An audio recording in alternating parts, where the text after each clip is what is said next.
જસદણ શહેરના મુખ્ય બજારમાં એક વીજ ટ્રાન્સફોર્મરમાં શોર્ટ સર્કિટ થતા અફરાતફરી મચી ગઈ હતી।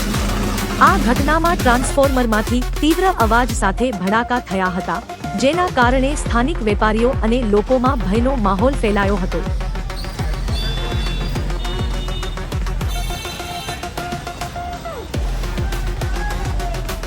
આ ઘટના ત્યારે બની જ્યારે વીજ ટ્રાન્સફોર્મરમાં અચાનક શોર્ટ સર્કિટ થયું।